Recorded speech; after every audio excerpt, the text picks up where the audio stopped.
السلام عليكم ورحمة الله وبركاته، أهلا وسهلا بيكم أبطال تانية إعدادي، إزيكم يا وحوش عاملين إيه؟ يا رب تكونوا بخير. أهلا وسهلا بيكم في المراجعة بتاعتنا وهي مراجعة شهر مارس، بإذن الله عاملين مراجعة جبارة جدا جدا، طبعا إحنا راجعنا على النقاط المهمة وكل حاجة تمام. هنبدأ النهاردة بإذن الله هنحل الخمس نماذج اللي منزلهم كتاب الأضواء. طبعا الخمس نماذج اللي منزلهم كتاب الأضواء هم أسئلة اللي فيهم مهمة جدا جدا جدا، مش قادر أقول لك الأهمية بتاعتهم قد إيه.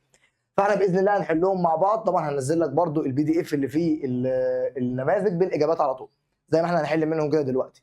فباذن الله مراجعه فيها اهم الاسئله المتوقعه باذن الله. لو اتفرجت على الفيديو ده كامل بعد ما انت تكون ذاكرت، لان انا طبعا بحل في الفيديو، فانت المهم تكون انت مذاكر كويس جدا جدا اللي احنا خدناه، سواء كان الوحده الاولى والدرس الاول في الوحده الثانيه اللي هو قوانين نيوتن للحركه. تمام.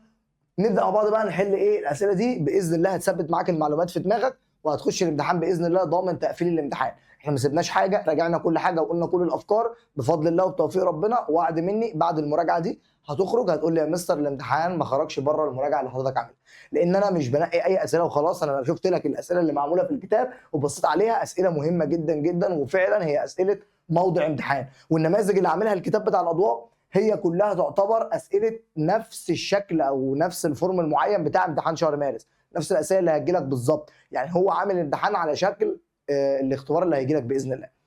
ربنا بس يعدي اليومين بتوع المطره دول على خير، مالكش دعوه انت بالجو، اقعد في بيتك كده وذاكر. لو في اي حاجه اتلغت روح دروسك واحضر زي ما انت، وباذن الله الامتحان هيجي بسيط وسهل، ما تقلقش من اي حاجه. ربنا يوفقكم، انا عارف ان هي فتره صعبه والناس مضغوطه الفتره دي. نبدا بسم الله. قبل ما نبدا، اللهم علمنا ما ينفعنا وانفعنا بما علمتنا وزدنا بك علما، اللهم بارك لنا في وقتنا، اللهم وفق. بسم الله. نبدا مع بعض النهارده كده. اول حاجه بنبدا بايه؟ طبعا زي ما احنا متعودين بنبدا اول حاجه بالاسئله اللي هي ايه؟ اللي هي اختر. ده كده بالنسبه لي النموذج الاول. نركز بقى يا شباب في الاسئله لانها مهمه جدا جدا. طيب اول حاجه يا شباب بالنسبه لي النموذج رقم واحد. طبعا انا هبعت لك البي دي اف ده وانت تتابع معايا من خلال البي دي اف اللي معاك. فاول حاجه بيقول لك اختر الاجابه الصحيحه. بيقول لك اول حاجه يتحول سائل الفريون الى غاز بارد خلال دوره التبريد داخل الثلاجه في مرحله ايه؟ طبعا يا شباب احنا عارفين ان دوره الثلاجه دي اهم حاجه موجوده فيها هو مين؟ هو الفريون. الفريون هو اللي بيعمل دوره التبريد بتاعه الثلاجه. فهو بيقول لك بيتحول سائل الفريون لغاز. واحد يفكر يقول لي يا مستر انا هحول السائل بتاعي الغاز. طب هو انا طالما حولت السائل بتاعي الغاز يبقى انا عملت عمليه اسمها عمليه التبخر. قبل ما انا حتى اخش في السؤال هتقول لي يا مستر يبقى دي عمليه التمدد والتبخر.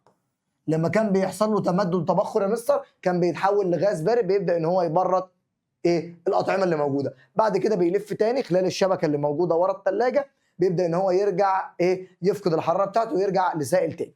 تمام. وهكذا بقى بتبدا دوره التبريد بتاعته عشان نحافظ على الاكل ونحافظ على الاطعمه اللي موجوده عند حضرتك.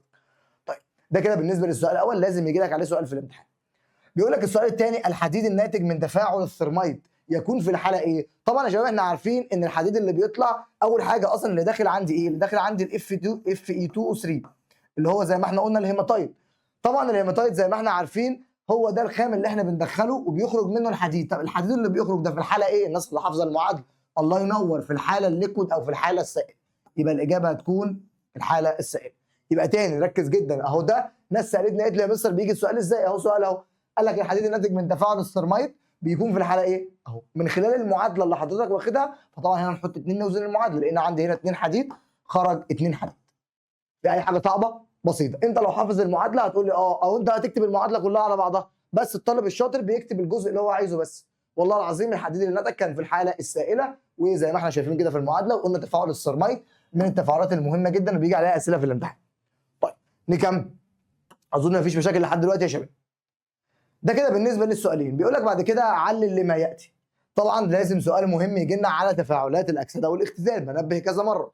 بيقول لك هنا يعتبر الهيدروجين عاملا مختزلا في تفاعل الهيدروجين مع اكسيد النحاس. اول حاجه انا يا مستر مش فاكر المعادله، احل السؤال ازاي وانا مش فاكر المعادله؟ بالراحه. هو قال لي ان الهيدروجين عاملا مختزلا. كلمه عامل مختزل بيعمل ايه؟ العامل المختزل بينتزع مين؟ بينتزع الاكسجين. احنا قلنا العامل المختزل اللي هو بينتزع الاكسجين. يبقى هتقول له لانه انتزع الاكسجين من مين؟ من اكسيد النحاس متحولا الى بخار ميه. تاني هو قال لك ان الهيدروجين عامل مختزل. طب طالما الهيدروجين عامل مختزل يبقى حصل له ايه يا شباب؟ الله ينور على الناس. يبقى حصل له اكسده. لان احنا قلنا العامل عكس العمليه وانا بعمل فيك عكس اللي عملته فيا. فطالما هو حصل له اكسده، يبقى يعني ايه اكسده؟ قال لي هو عامل مختزل، يعني اختزل الماده اللي قدامه، يعني خد منها الاكسجين، فلما خد منها الاكسجين اتحول هو لبخار ميه اللي هو ال H2O. جميل، وخلى الماده تفقد الاكسجين وبالتالي حصل لها اختزال. يبقى يجي يقول لك ليه الهيدروجين عامل مختزل؟ هتقول له لانه خد الاكسجين او انتزع الاكسجين من مين؟ من اكسيد النحاس الاحمر، احنا قلنا بيكون مسخن لدرجه الاحمرار متحوله لبخار ميه. ما هو الهيدروجين يا شباب رمزه H2، لما خد الميه بقى H2O، لما خد اسف الاكسجين بقى H2O، وبالتالي هو انتزع الاكسجين فحصل له عمليه اكسده. فطالما حصل له عمليه اكسده يبقى هو عامل مين؟ يبقى هو عامل مختزل. شايف؟ ابقى انا فاهم، طول ما انا فاهم اعرف اجاوب، طول ما انا فاهم اعرف اجاوب. ركزوا يا شباب والله الاسئله مهمه جدا. بعد كده بيقول لك هنا يعتبر تفاعل الفلزات مع الاحماض المخففه، كلمه مخففه بنقول عليها ضيل، من التفاعلات الطارده للحراره. ليه ده يعتبر من التفاعلات الطارده؟ بكل بساطه طالما طارد يبقى لانه يكون مصحوب بانطلاق طاقه حراريه تؤدي الى ارتفاع حراره النظام والوسط المحيط. طب لو قال لك التفاعل ده ليه يعتبر من التفاعل المصري؟ خلي بالك يا شباب ممكن ما يجيبلكش تفاعل انت عندك في المنهج، انا بعلمك تحل السؤال بالفهم. هتقول لي مثلا ما احنا حافظين الاجابات دي، ما انا عارف ان انت حافظها، بس ممكن هو يجيب لك معادله ويسالك على حاجه مش في منهجك، يعني يقول لك تفاعل مش عندك في المنهج، فانت تكون عارف هو بيقول لك ان ليه التفاعل ده طارد. والله طارد لانه بيحصل انطلاق طاقه حراريه بتؤدي الى ايه؟ الى ارتفاع درجه حراره النظام والوسط المحيط. طيب لو جه قال لي طب التفاعل ده يعتبر من التفاعلات مثلا المصه، ليه يعتبر من المصه؟ لو غير السؤال قوله لانه بيعمل ايه؟ الله، بتنخفض درجه حراره الوسط المحيط والنظام بتاع حضرتك، ولا يكون مصحوب بانطلاق طاقه، بيمتص طاقه من الوسط المحيط. اعكس الاجابه. فهمنا؟ نتعلم دايما يا شباب نبص على السؤال ونفهمه. طب علل. تستخدم كمادات الضغط الفوريه البارده لتخفيف حده التورم، زي ما احنا اتفقنا ان احنا عندنا نوعين من الكمادات، كمادات الضغط الفوريه البارده والسخنه. قلنا البارده بتعمل ايه؟ بتضيق الاوعيه الدمويه لانها تعمل على تضييق الاوعيه الدمويه يا شباب. فبتعمل على ايه؟ بتعمل على عدم مرور الدم مين؟ للاوعيه الدمويه، فالدم ما يروحش للمنطقه اللي هي فيها ايه؟ فيها التهاب او ورم معين دي، وبالتالي طالما الدم ما راحلهاش يبدا الورم ده يفش او يقل.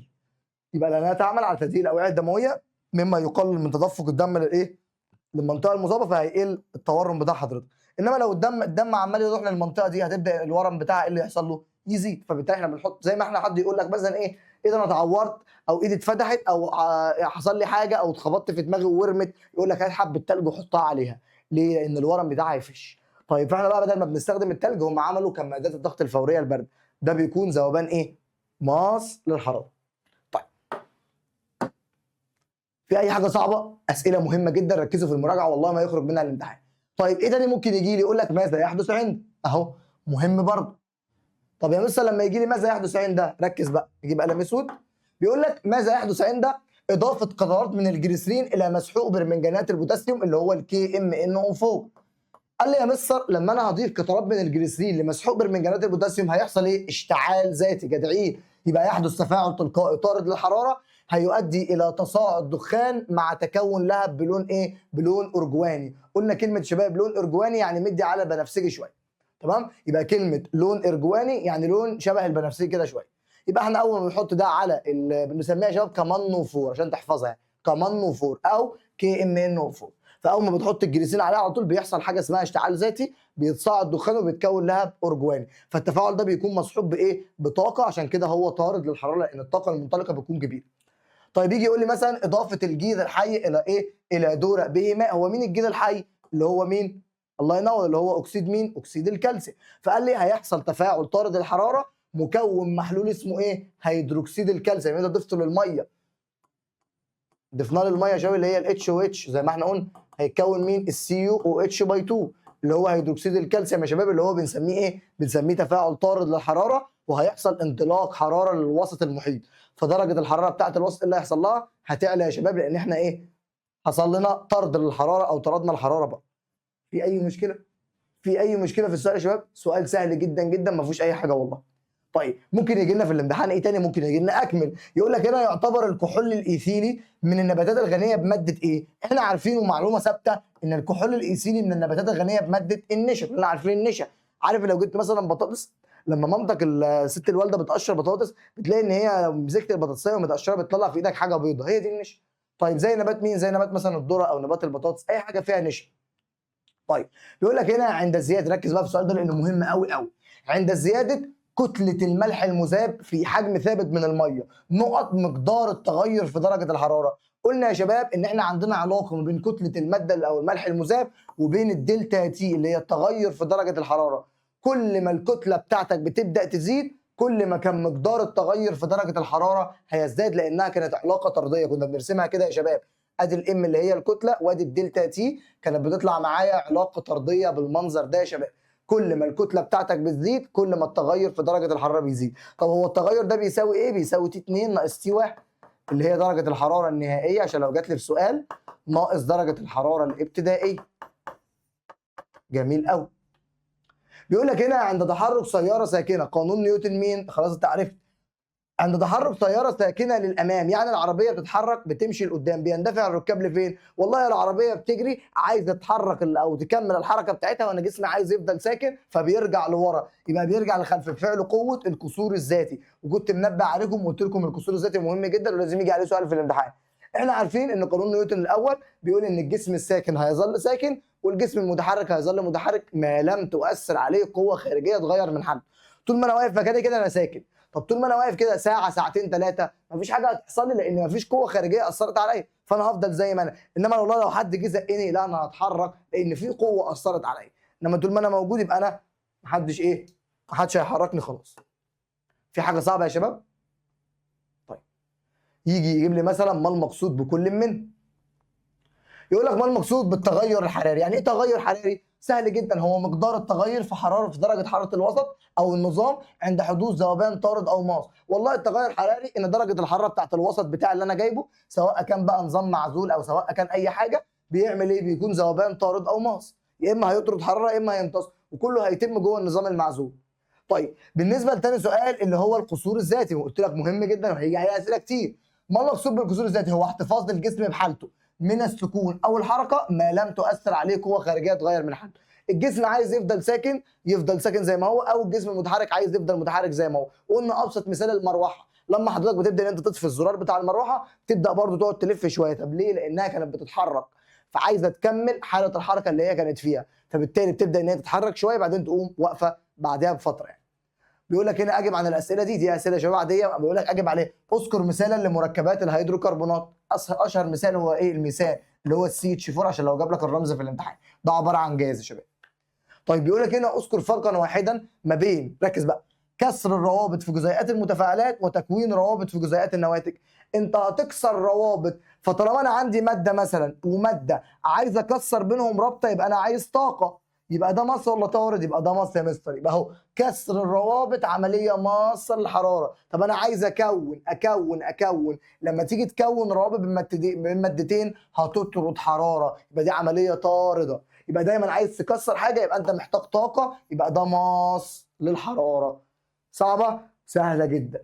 اذكر تطبيق حياتي على القانون الثالث لنيوتن. هو اصلا القانون الثالث لنيوتن كان بيقول لي ايه؟ كان بيقول لي لكل فعل، ركز بقى، رد فعل ماله مساوي له في المقدار ومضاد له في الاتجاه. بيقول لك اذكر مثال، قال لي الزلاجه المائيه الطائره اللي هي الفلاي بورد، او ممكن تقول له ايه؟ الصاروخ. الصاروخ يا شباب، او بنقول مثلا الدرون. الدرون اللي هي الطياره اللي بتطير من غير طائر. دول امثله كلها على قانون نيوتن الثاني. مش شرط هو الزلاجه المائيه اللي هي الطائره فلاي بورد، عادي عندي الدرون وعندي الصاروخ، اي حاجه من دول. تمام؟ في حاجه صعبه؟ ده كده يا شباب بالنسبه لي النموذج الاول عندنا، نموذج سهل جدا جدا واسئلته كلها في المتناول عاديه جدا ما فيهاش اي حاجه. لو انت مركز في الاسئله ومركز ومذاكر كل الافكار اللي احنا بنقولها والله العظيم بالنسبه لك النموذج ده مش هياخد في ايدك اصلا ربع ساعه على بعض. نخش على النموذج رقم 2. النموذج الثاني طبعا نموذج من 15. تعال نشوف النموذج الثاني مع بعض، بسم الله. بيقول لك هنا ضع علامه صح او علامه خطا امام العبارتين الاتيتين. عند ذوبان نترات الامونيوم في الماء تنخفض درجه حراره الميه، صح. طب انت هتقولي ليه صح؟ قال لك طالما نترات الامونيوم يا شباب احنا حافظين. طب انا يا مستر مش حافظ، هو بيقول لك تنخفض درجه حراره الميه، معناها ان هي انخفضت، يعني هو ماس للحراره. هو ماس للحراره، الرمز بتاعه يا شباب NH4NO3، ده الرمز بتاع نترات الامونيوم. فطالما يا شباب نترات الامونيوم عملت انخفاض لحراره الميه يبقى ده ايه؟ يبقى ده ماس الحراره. واحنا عارفين اصلا وحافظين، فمش محتاجين كده كده حاجه، يبقى الاجابه صح. طيب طاقه المتفاعلات اقل من طاقه النواتج في التفاعل الطارد للحراره. الطاقه بتاعت المتفاعلات اقل من طاقه النواتج يا راجل، طبعا الاجابه غلط. طاقه المتفاعلات بتكون اكبر من طاقه النواتج في التفاعلات الطارده يا شباب. طب الطارد بيطلع حراره لمين؟ زي ما احنا عارفين بيطلع حراره للوسط المحيط بتاعه.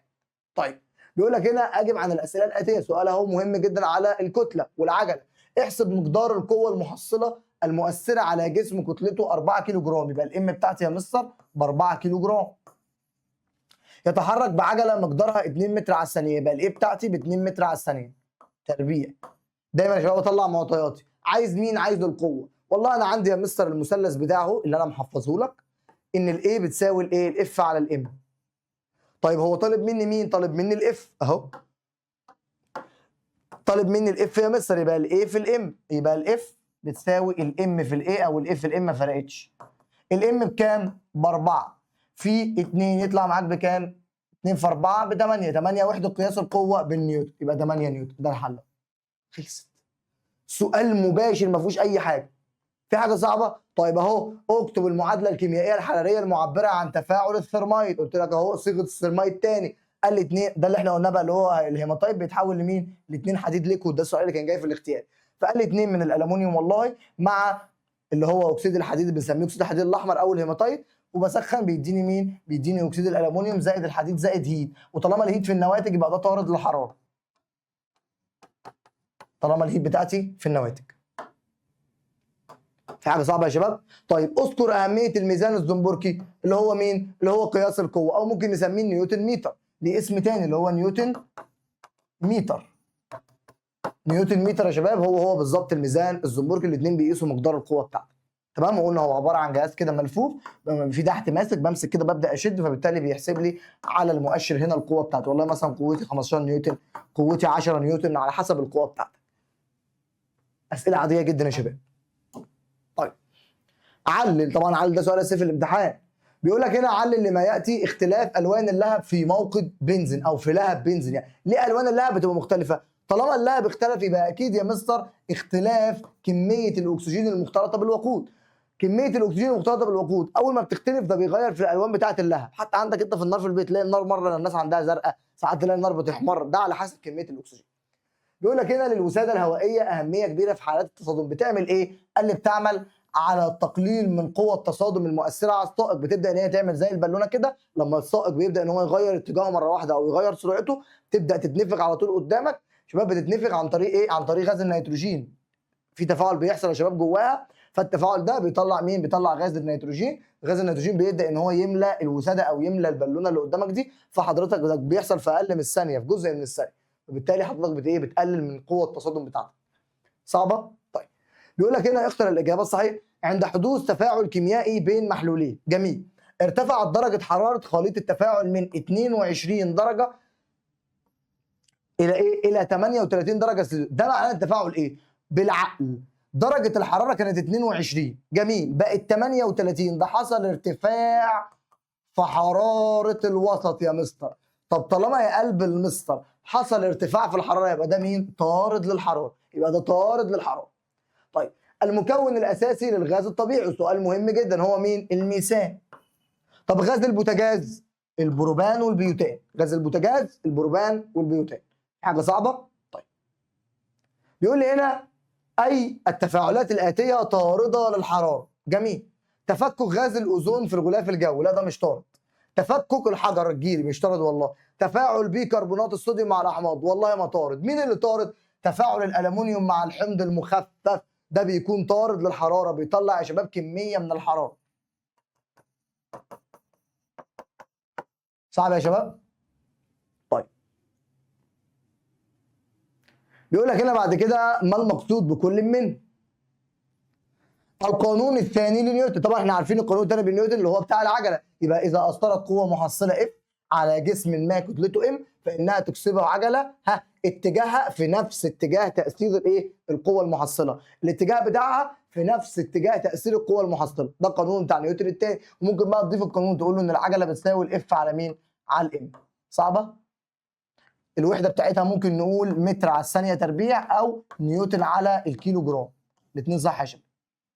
عمليه الاكسده، والله عمليه الاكسده من قبل ما اشوف هي عمليه بيتم فيها زياده نسبه الاكسجين او نقص نسبه الهيدروجين، يبقى دي عمليه كيميائيه بينتج عنها زياده في نسبه الاكسجين في الماده او نقص نسبه الهيدروجين فيها. مفيش حد بقى يستخبى في الامتحان ويقول لي هي عمليه كيميائيه بينتج عنها زياده نسبه الاكسجين ونقص نسبه الهيدروجين، اللي في الامتحان هيعملها لك غلط. ليه؟ لان هي حاجه واحده بس اللي بتحصل، يا اما كميه الاكسجين تزيد يا اما الهيدروجين ينقص. حاجه واحده او ركز الله يرضى عنك عشان تبص الحاجات البسيطه بتفرق. طيب بيقول لك هنا ماذا يحدث عند تسخين ملح كبريتات النحاس المتهدرته. كلمه متهدرته يعني مائيه يا شباب، يعني في ميه، لما انت تسخنها هتتحول من متهدرته الى غير متهدرته بيضاء اللون. خلص. احنا عارفين انا عشان احول من ماده متهدرته لغير متهدرته بعمل ايه؟ قال الماده المتهدرته عايز تحولها لغير متهدرته اعمل عمليه تسخين. طب انا عايز ارجع بالسهم، عايز احول من غير متهدرته لمتهدرته، هنعمل طبعا اضافه ميه او بنقول عليها قطرات من الماء. صعب يا شباب؟ بيقول لك هنا انحلال غاز الاوزون في الغلاف الجوي بالنسبه ايه اللي هيحصل بالنسبه لحراره الوسط؟ هتنخفض درجه حراره النظام الوسط المحيط. لانه تفاعل ماس يا شباب للحراره، لان هو بيحصل له انحلال. يعني ايه انحلال؟ يعني بيتفك، طالما اتفك يبقى هو عايز حراره عشان اكسره او افكه. تمام؟ غاز الاوزون يا شباب بنقول عليه او 3 غاز الاوزون. بيقول لك هنا زياده كتله الجسم المتحرك بالنسبه للقصور الذاتي ومسافه التوقف. احنا عارفين ان كل ما الجسم ده كانت كتلته كبيره ايه اللي يحصل؟ القصور هيزداد القصور الذاتي، وطالما زاد يبقى مسافه التوقف هي كمان هتزيد. تاني بالبلدي انا العربيه بتاعتي كبيره او الكتله بتاعتها كبيره فقصورها الذاتي عالي، فعلى ما تيجي تفرمل وتقف هتاخد مسافه كبيره بعكس العربيه اللي كتلتها صغيره. شرحنا الكلام ده. يبقى طالما الكتله عليت يا شباب بالنسبه للقصور الذاتي يبقى هيزداد القصور. لما اجي اقول لك ليه مثلا بيصعب ان انا احرك عربيه ممتلئه عن عربيه ثانيه فاضيه، هتقول والله ان العربيه الممتلئه كتلتها كبيره فالقصور الذاتي بتاعها عالي، فبالتالي الصعوبه بتاعت الحركه بتاعتها اصعب من العربيه الفاضيه. ده بيعتمد على قانون القصور الذاتي والكتله. في حاجه صعبه يا شباب؟ ده بالنسبه للامتحان الثاني. خلص خلاص، والله يا مستر خلص، والله العظيم خلص. شايف؟ لما انت تكون مذاكر وحافظ الافكار هتحل الامتحان في اسهل او في اقل وقت واقل عدد من المجهود، مش تبذل مجهود اصلا. خلاص؟ طلاب مستر عاطف بجد جامدين وباذن الله هنجيب الامتحان ده في شويه. بيقول لك النموذج الثالث صوب ما تحته خط، كلها اسئله ماذا يحدث، صوب، علل كده. بيقول لك يستخدم سائل الفلور يا جدع في تبريد الطعام داخل الثلاجه. والله احنا ما عندناش حاجه اسمها سائل الفلور، احنا عندنا سائل بنسميه الفريون. يبقى الاجابه الصح هنا الفريون. يعد تفاعل الاحماض مع القلويات من التفاعلات المصه الحراريه. يقول لي مثلا لو مش حافظها هي المصه ما فيش غيرها يبقى الطارده على طول. واحد يقول انا ما اعرفش. يا حبيبي الاحماض دايما لما بتتفاعل مع القلويات التفاعل ده بيكون طارد، بيطلع كميه كبيره من الحراشه. طيب ماذا يحدث في الحالات الاتيه؟ استخدام كمادات فوريه ساخنه بدلا من البرد على تورم. هيزداد التورم. خلص. هيزداد تدفق الدم فهيزود التورم. انت جبت واحده سخنه فهتوسع الاوعيه الدمويه، ولما توسع الاوعيه الدمويه هتخلي الدم كله يتحرك فيها ويروح لمنطقه الورم اللي هي عندك، وبالتالي الورم هيزيد. دي مش موجوده في الكتاب مباشر بس من فين بحلها. بيقول لك هنا التاثير على جسم بقوتين متساويتين في المقدار متعاكستين في الاتجاه على خط عمل واحد. عندي جسم والله قوتين بيأثروا عليه، الاثنين بيأثروا في اتجاهين متعاكسين ونفس المقدار وعكس بعض في الاتجاه، يبقى المحصله بصفر. يبقى تكون القوه المحصله عليهم اللي هي الاف المحصله بصفر. سهله؟ سهله. بيقول لي هنا اطفاء حرائق الصوديوم والبوتاسيوم بالميه. لو انا طفيت حرائق الصوديوم هتزداد مين؟ ايه اللي هيحصل؟ بيقول لك ماذا يعني؟ تزداد شده الحريق نتيجه اشتعال غاز الهيدروجين المتصاعد. الاسهل ان انا بطفيها بالرمل. بتطفيها عن طريق الرمل، ما ينفعش تطفيها بالميه. طيب في حاجه صعبه؟ بيقول لك هنا قارن. المقارنه دي مهمه جدا. بيقول لك قارن ما بين كلوريد الكوبالت المتهدرت وكبريتات النحاس المتهدرته من حيث اللون والصيغه. ماشي. كلوريد الكوبالت المتهدرت يعني متهدرت يعني فيه ميه مائي.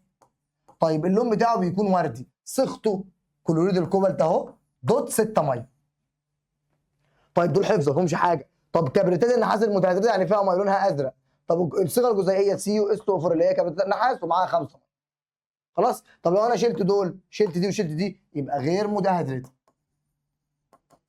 لو عايز تحولهم هما الاثنين لغير متهدرده اعمل تسخين.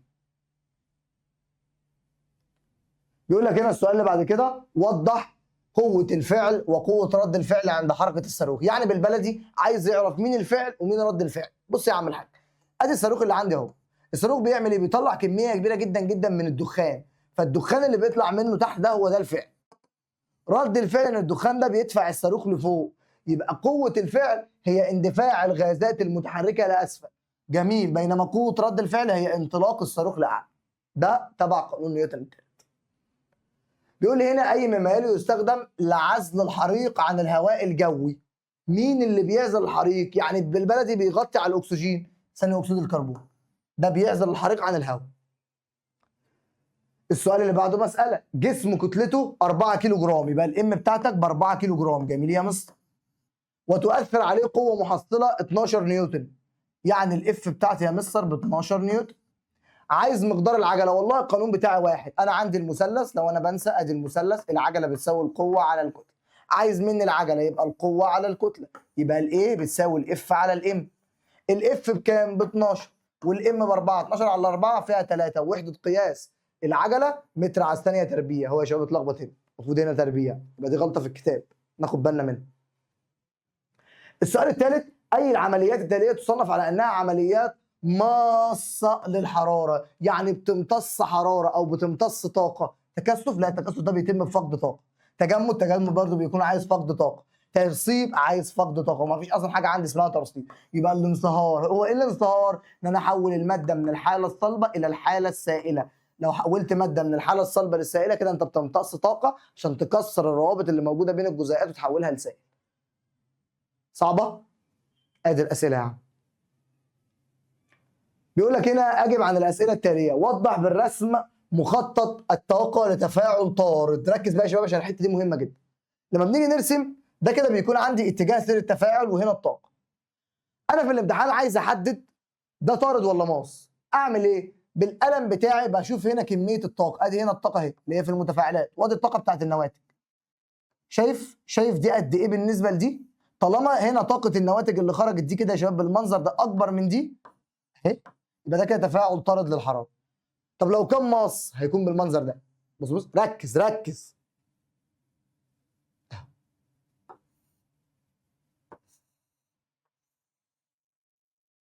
كده يا شباب، هتلاقي دي كده اكبر من دي اهو. ده لو كان ماس.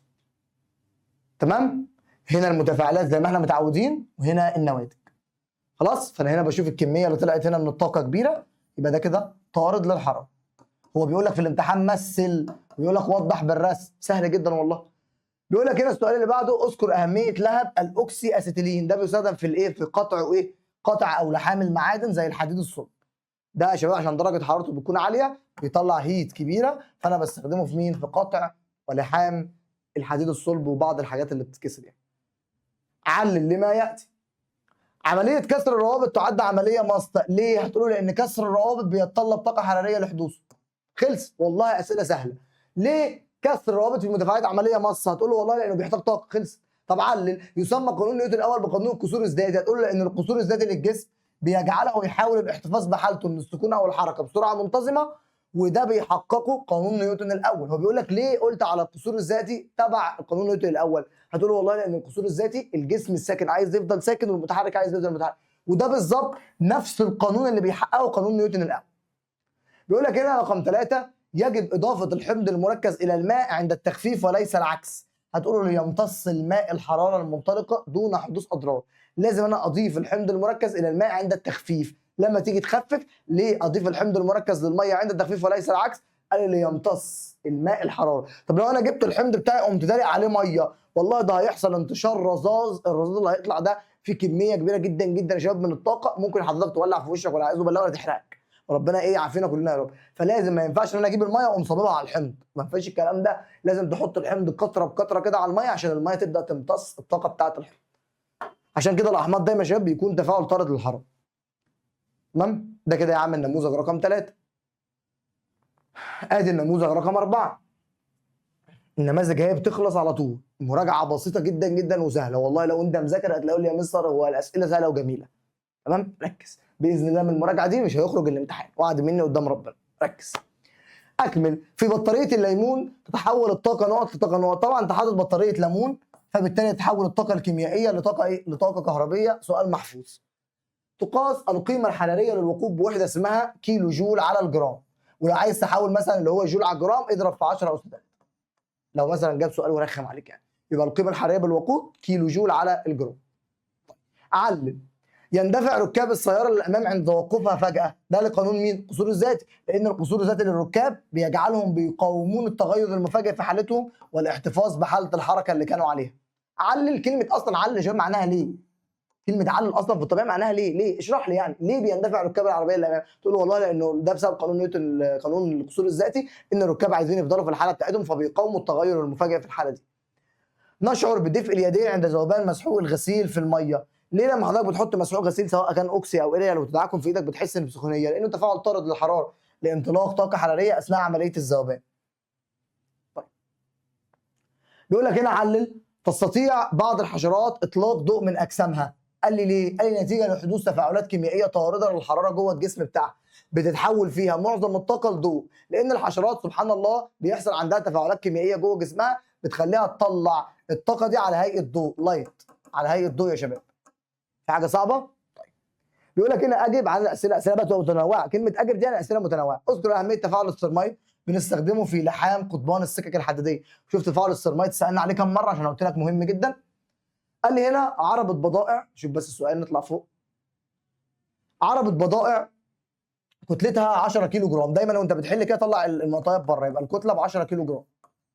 بتتحرك بعجله مقدارها 1 متر على الثانيه، يبقى الايه او العجله ب1 متر على الثانيه تربيع. احسب العجله التي تتحرك بها العربه عند تضاعف، ركز، القوه المحصله. واحد ما يفكرش يقول لي طب هي القوه المحصله اتضاعفت يبقى العجله تتضاعف، العجله كانت بواحد يبقى باثنين، خلصت. واحد تاني يقول لي يا مستر انا ما بشغلش دماغي، انا عايز احل بالخطوات. يا عم ماشي، انت دلوقتي القوه اتضاعفت، طب ما تحسب القوه الاول، ما هي القوه بتساوي الام في الايه؟ الام ب 10، فواحد يبقى ب 10. طب هو قال لك ضاعفناها، يعني بدل ال 10 بقت 20، عوض بقى وهات العجله بس لما القوه تكون ب 20، ركز. يبقى الاف على الام، الاف ب 20 على الام اللي هي الكتله ب 10 يطلع ب 2 متر على الثانيه تربيع. واحد تاني خلاص قال لي يا مستر ما انا عارف ان العجله بتساوي القوه على الكتله، هو بيقول لي ان العجله بتاعتك اللي حضرتك دي حصل تضاعف للقوه المؤثره، فدي بقت الضعف، يعني زادت للضعف، يبقى طبيعي ان العجله تزيد ضعف لان العلاقه بينهم علاقه طرديه. يبقى دي كانت واحد تبقى اتنين. واحد تاني يقول لي يا مستر والله انا ما اعرفش امشي بالكلام ده، حل. احسب القوه طلعت ب 10، دي القوه ب 10 لما العجله بواحد. طب هو قال لي الضعف حصل فيها تضاعف، يبقى ضعف ال 10 خليها 20 واحسب العجله تاني تطلع معاك باثنين، يبقى العجله عند تضاعف القوه المحصله تطلع باثنين لان علاقه طرديه. طب لو الكتله هي اللي اتضاعفت العجله هتقل، بدل واحده تبقى نص، عشان لو عكس لك السؤال. وفكرته جميله جدا جدا الصراحه، عجبني جدا، فكرته حلوه وكرييتيف شويه. تمام. في حاجه صعبه؟ سهله اهو.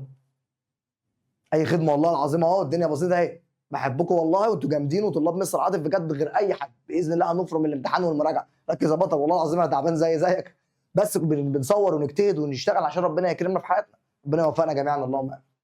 بيقول لك هنا اكتب المصطلح العلمي مهم جدا. الماده اللي بتنتزع الاكسجين، الماده اللي بتنتزع الاكسجين او تمنح الهيدروجين، انت بتنتزع بتاخد من الاكسجين، يبقى انت عامل ايه؟ يبقى انت عامل مختزل. طيب. مواد تتكون عند ارتباط جزيئات بعض المواد بعدد محدد من جزيئات الميه، وجبتها في الامتحان، المواد المتهدرته او المواد المائيه اللي هي بيكون فيها ميه بيرتبط بعدد محدد من جزيئات الميه. طيب. بيقول لك هنا مؤثر بيسبب تغيرا في حركه الجسم او شكله او في اتجاه حركته. القوه الاف، قلنا يا شباب ان القوه بتاعتك هي عباره عن مؤثر بيغير في حركه الجسم او في الشكل بتاعه. لو انا عندي جسم كده اثرت عليه بقوه بيبدا ان انا اغير شكله او الحاله بتاعته. يعني ايه بغير الحاله؟ يعني الجسم هنا كان ساكن، انا اثرت عليه بقوه معينه خليته متحرك. بس كده، فيها اي مشكله؟ طيب نخش على النموذج اللي بعد كده، نموذج رقم 5. في كام سؤال هنا سهلين جدا نحلهم قبل ما نخش على النموذج. بيقول لك هنا ماذا يحدث في الحالات الاتيه؟ حدوث تصادم مرن بين جسمين لهما نفس الكتله احدهما ساكن والاخر متحرك. احنا قلنا يا شباب ان التصادم المرن هو تصادم لا يحدث فيه فقدان للطاقه. التصادم المرن ما فيهوش فقدان للطاقه. فهو بيقول لك ايه اللي هيحصل لو حصل تصادم مرن بين جسمين ليهم نفس الكتله، يعني الام ثابته، واحد فيهم ساكن والتاني متحرك، هتقول له والله هيتوقف الجسم المتحرك وهيتحرك الجسم الساكن بنفس السرعه. ليه بنفس السرعه؟ لانه ما حصلش فقد في الطاقه، فطالما الطاقه واحده يبقى السرعه واحده. كان عندي مثلا كوره وكوره ثانيه، كوره جايه متحركه خبطت الكوره الساكنه، فالكوره الساكنه بقت متحركه. طب والكوره المتحركه وقفت لانها فقدت السرعه بتاعتها واديتها مين؟ للجسم الساكن. بيقول لك هنا اشعال شمعه بارافين تم وضعها تحت ناقوس زجاجي. طالما انت حطيت الشمعه جوه ناقوس زجاجي وقفلت عليها يبقى هتنطفئ الشمعه بعد عده دقائق. السؤال اللي بعد كده بيقول لي اذكر اهميه كل من طفايات الحريق. احنا عارفين يا شباب ان طفايات الحريق تستخدم في ايه؟ في اطفاء الحرائق.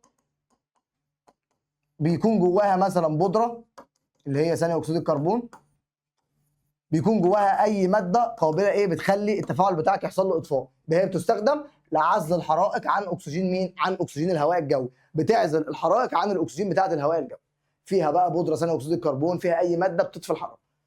حزام الامان اهميته ايه؟ بيقلل من اندفاع السائق باتجاه عجله القياده عند التوقف المفاجئ. لو انت دوست فرامل مره واحده ما يخلكش تخبط في الازاز، يحميك. العبوات ذاتيه التسخين، ودي ليها معادله مهمه قلنا عليها، دي بنستخدمها في اعداد القهوه والمشروبات وكمان تسخين الاطعمه اللي موجوده فيها. ذاتيه التسخين يعني بتسخن لوحدها، بتكون جواها ماده، الماده اللي جواها دي بتعمل ايه؟ الماده لما بتدوب بتطلع حراره. النموذج الخامس والنموذج الاخير عندنا نموذج مهم جدا، كان فيه كام فكره مهمين، وده اخر نموذج باذن الله في المراجعه بتاعتنا النهارده. ده علامه صح او خطا. القوه غير المتزنه تسبب دائما زياده سرعه الجسم المتحرك. واحد يعملها صح ويتسرع، الاجابه دي غلط يا شباب. طب ليه يا مستر غلط؟ لان هو بيقول لك القوه الغير متزنه دائما او تسبب دائما زياده في السرعه. والله لا، ممكن تعمل نقص لو كان الاتجاه مختلف. يبقى مش دايما بتزود السرعه، خلي بالك من كلمه دايما، شايف كلمه بوظت السؤال، يبقى الاجابه غلط. جميع عمليات الذوبان بتكون مصه يا جدع، ده في ذوبان طارد وفي ذوبان ناقص. ناخد بالنا من الحاجات دي يا شباب لانها بتوقع. اجب عن الاسئله التاليه، عايز ايه يا عم الحاج؟ او الاتيه. اصطدمت كره بجدار، جميل، ثم ارتدت بسرعه اقل من سرعتها قبل التصادم. ما نوع التصادم؟ السرعه قلت، يعني السرعه حصل لها ايه؟ قلت، يبقى حصل فقد في الطاقه، يبقى تصادم غير مرن. ولماذا؟ بسبب حدوث فقد في الطاقه. شايف السؤال بجاوب عليه ازاي؟ بالراحه. في الامتحان قاعد على مزاجي كده بالراحه، ماليش دعوه باللجنه، بفكر وراحه وبقرا السؤال. بيقول لي كوره اصطدمت بجدار ثم ارتدت بسرعه اقل. طالما السرعه قلت يبقى حصل فقد. نوع تصادم مرن. ليه بيقول لك ليه اللي مرن؟ طب ما انا عايز اتاكد ان انت فاهم. والله عشان حصل فقد في الطاقه. طيب اذكر اهميه الموتور بتاع الثلاجه، بيسحب الغاز ويضغطه فترتفع درجه حرارته، عشان كده لو جيت حطيت ايدك على الموتور بتلاقيه سخن. ماذا يحدث عند احتراق غاز النشادر احتراقا غير تام؟ يعني ايه غير تام؟ يعني مش بيحترق كله، بيبقى جزء وجزء. مع كتابه المعادله المعبره هتقول له والله بيتاكسد غاز النشادر النيتروجين وبيختل. واحد يقول لي مش فاهم يا عم سيبك، انت حافظ المعادله. ادي المعادله بتاعت احتراق غاز النشادر، ادي النشادر بيحترق طبعا في وجود الاكسجين وفي وجود درجه حراره يديني ايه؟ نيتروجين وميه. فهو عايز يعرف هنا مين اللي حصل له اكسده ومين اللي حصل له اختزال. فهو بيقول لك ايه اللي هيحصل عند احتراق غاز النشادر احتراق غير تام في الهواء. تعالى يا عم نبص اول حاجه على النشادر. والله النشادر كانت NH3 بقت N2. يا مستر انا مش عارف هنا احدد العمليه بتاعتي. سيبك من الاجابه دلوقتي، فكر. انا يا مستر مش عارف احدد العمليه دي عمليه ايه. بص يا عم الحاج، هو يعني ايه اصلا عمليه اكسده او اختزال؟ يقول لي يا مستر طب ده حصل فيه زياده في الاكسجين؟ والله لا. طب حصل فيه نقص في الهيدروجين؟ تقول لي اه، كان معاه 3 بالبلدي كده، يعني 4 في 3 بكام؟ 3 في 4 ب 12 بالبلدي، يعني هو كان معاه 3. سيبك من الوزن ده، كان معاه 3 يا مستر خرج لوحده، يبقى حصل نقص في الهيدروجين. يبقى دي يا مستر عمليه اكسده، لان الاكسده زياده اكسجين او نقص هيدروجين. شايف الفكره؟ سؤال جميل. طيب ايه اللي حصل للاكسجين؟ والله هنا كان عندي O2 بقى ايه؟ بقى معاه هيدروجين، ده زودت نسبة الهيدروجين، يبقى ده اختزال، لأن الاختزال بيحصل فيه نقص في الأكسجين أو زيادة في الهيدروجين. في حاجة صعبة يا شباب؟ في حاجة صعبة؟ الموضوع سهل. طب ده حصل له عملية أكسدة يبقى هو عامل مختزل. طب ده حصل له عملية اختزال يبقى عامل مؤكسد. بس خلاص. فهتقول له بيتأكسد غاز النشادر لنيتروجين وبيختزل الأكسجين متحولا لبخار ميه. خلاص خلصت يا عم الحاج. تفهم التفاعل وتكتب المعادله وتعمل زي ما انا بقول لك، تشوف حصل زياده في الاكسجين او نقص في الهيدروجين اكسده. طب نقص في الاكسجين او زياده في الهيدروجين اختزال على طول. قارن بين، مهم جدا برضو المقارنه دي، كمادات الضغط الفوريه البارده وكمادات الضغط الفوريه الساخنه من حيث الماده المذابه والاستخدام. والله كمادات الضغط الفوريه البارده دي كان فيها ملح نترات الامونيوم زي ما احنا قلنا اللي هو ال NH4NO3، استخدامها ان هي بتخفف من حده الطوارئ. طب كمادات الضغط الفوريه السخنه كان فيها ملح كبريتات المغنيسيوم MgSO4، دي كانت بتخفف الالام المرتبطه باجهاد العضلات، لو حد جاي مثلا من الجيم تعبان او حصل له اجهاد في العضلات بتاعته بيحط كمادات دي على ايده. قارن تاني بين مثلث الاحتراق ومثلث الاطفاء، ودول مهمين جدا يا شباب في الامتحان. مثلث الاحتراق ومثلث الاطفاء من حيث العناصر الاساسيه، طالما قلت الاحتراق يبقى هتعكس في ده العكس. مثلث الاحتراق عايز وقود واكسجين وحراره. طب ده اعكس ازاله وقود اهو، وازاله او عزل اكسجين وتبريد. يبقى كتبت الاحتراق اعكس في الاطفاء. بس كده سهل، ما فيش اي حاجه. فاضل كام سؤال؟ دول اخر حاجه يا شباب عندنا. بيقول لك هنا الصيغه الكيميائيه للجير الحي، الجير الحي اللي هو اكسيد مين؟ اكسيد الكالسيوم. طب الصيغه للجير المطفي اللي هو ده لما بيتفاعل مع الميه يا شباب اللي هو هيدروكسيد الكالسيوم. السؤال الثاني، عند وضع شريط مغنيسيوم في محلول حمض الهيدروكسيد. طب انت فعلت مغنيسيوم مع حمض، قلنا اي حمض لازم فيه تصاعد غاز الهيدروجين والتفاعل ده بيكون طارد للحراره، عشان كده قلنا يا شباب ما ينفعش ان انت تحط الميه على الحمض لان هيحصل طرد للحراره، هيتفاعل مع الميه وهيطرد حراره كبيره جدا فممكن تؤدي الى حدوث اضرار، فعشان كده اي تفاعل مع حمض لازم يبقى طارد للحراره. التصادم الذي لا ينتج عنه فقد في الطاقه، طالما ما فقدتش طاقه يبقى ده تصادما مرنا او تصادم مرن. طالما ما حصلش فقد في الطاقه يبقى التصادم اللي عندي نوعه مرن. جميل. نكمل بقى الجزئيه الاخيره اللي تحت دي ودي مهمه جدا. بيقول لك هنا علل لما ياتي. بيستخدم الماء في اطفاء معظم الحرائق. ليه؟ ليه بنستخدم الميه في اطفاء معظم الحرائق؟ قبل ما تجاوب هتقول لي مثلا ان الميه حرارتها النوعيه كبيره فبتمتص كميه كبيره جدا من الطاقه الحراريه من غير ما يحصل لها ارتفاع، او بسبب ارتفاع حرارتها النوعيه فيمتص كميه كبيره من الطاقه فتنخفض درجه حراره الحريق وينطفئ، وبالتالي الميه تخيل بقى شلنا الميه دي وحطينا مكانها مثلا الزئبق. قال لك مثلا ماذا يحدث عند استخدام الزئبق في اطفاء الحراره؟ تقول له يا لهوي مصيبه. الزئبق يا شباب اللي احنا بنستخدمه في الترمومتر، فتخيل بقى انا قلت لك ماذا يحدث وعكست السؤال ماذا يحدث عند استخدام الزئبق في اطفاء الحريق؟ تقول له تزداد شده الحريق جدا، الحريق ده هيولع في المباني وممكن يبوظ الشارع كله، لان الزئبق حرارته النوعيه قليله جدا جدا جدا، فاول ما بيشم طاقه حراريه بيبدا يعلى درجه حرارته جامد، عشان كده احنا بنستخدمه في قياس درجه الحراره. لما بتحط تحت لسانك درجه حراره الجسم بتبقى بسيطه 37 38، لو عليت بتبقى 40، فاول ما هو بيحس بدرجات الحراره القليله بمجرد ما يبقى درجه الحراره تحت لسانك بيرتفع على طول لفوق بيتمد باقل حراره. تخيل، فعشان كده ده يودي الدنيا في ده. بيقول لك هنا يصعب ايقاف الاجسام الثقيله، ليه؟ لان القصور الذاتي بتاعها ايه؟ القصور الذاتي بتاعها بيزداد لان الكتله بتاعتها كبيره، واحنا عارفين ان القصور الذاتي طردي مع الكتله. قال لي هنا اجب عن الاسئله الاتيه، اخر سؤالين معانا. بيقول لي هنا الشكل المقابل بيمثل صندوق تؤثر عليه عده قوى، عايز محصله القوه دي مع ذكر الاتجاه. طب تعالوا نشوف الشكل بالراحه. قال لي اول حاجه لما انا ببص على الشكل كده بلاقي ان عندي هنا اول حاجه قوتين، القوتين دول متساويين في المقدار وشغالين على خط عمل واحد وعكس بعض في الاتجاه يبقى يلاشوا بعض. هيبقى لي دي 2 نيوتن ودي 3، الاثنين عكس بعض في الاتجاه يبقى اطرح، يبقى 3 ناقص 2 بواحد نيوتن. طب هيتحرك في انهي اتجاه؟ قلنا دايما بيتحرك في اتجاه القوه الكبيره. مين القوه الكبيره عندك يا مستر؟ 3، يبقى يتحرك في اتجاه الغرب، يبقى محصله القوه 1 نيوتن واتجاهها غربا، هيمشي كده. طب لو دي كانت اكبر يبقى يتحرك في اتجاه الشرق. خلص. ما المقصود؟ درجه الاشتعال هي درجه الحراره اللي بتبدا عندها الماده في الاشتعال، درجه الحراره اللي بمجرد ما بنعديها الماده بيحصل لها اشتعال. العجله يعني ايه؟ مقدار التغير في سرعه الجسم خلال وحده الزمن، ان سرعه الجسم بتتغير مع الوقت، دي اسمها عجله، والقانون بتاعها لو عايز بقى تاخد الدرجه النهائيه القوه على الكتله. وخلي بالك ان العجله علاقه طرديه مع مين؟ علاقه طرديه مع الكتله وعلاقه عكسيه مع العجله. صعبه؟ ولازم عشان تدرس علاقه بين حاجه وحاجه لازم تثبت الثالثه. تمام؟ في اي مشكله يا شباب؟ وكده يا شباب نقدر نقول ان احنا خلصنا المراجعه بتاعتنا كلها، المراجعه بتاعت شهر مين؟ بتاعت شهر مارس. طيب تعالى بقى يا حبيب قلب المستر كده نكتب بقى تم بحمد الله، نختم الحصه بتاعتنا بحاجه جميله جدا.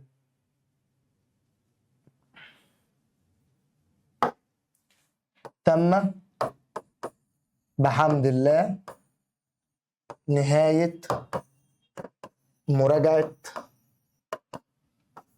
شهر مارس أولى إعدادي تانية إعدادي. مستر عاطف. بحبكم جدا يا شباب، وبكده نكون خلصنا المراجعه بتاعتنا النهارده يا شباب. يا رب تكون المراجعه عجبتك واتبسطت منها، والله انا عملت فيها اقصى جهد وحاولت افهمك، واديك شفت الاسئله، اسئله بسيطه جدا وسهله، الامتحان مش هيخرج بره الاسئله دي، وباذن الله ممكن يجي لك اسئله منها كمان، فركز في المراجعه وذاكرها كويس وخش الامتحان وانت مطمن. وافتكروا دايما يا طلاب مستر عاطف بجد غير اي حد. بحبكم في الله، والسلام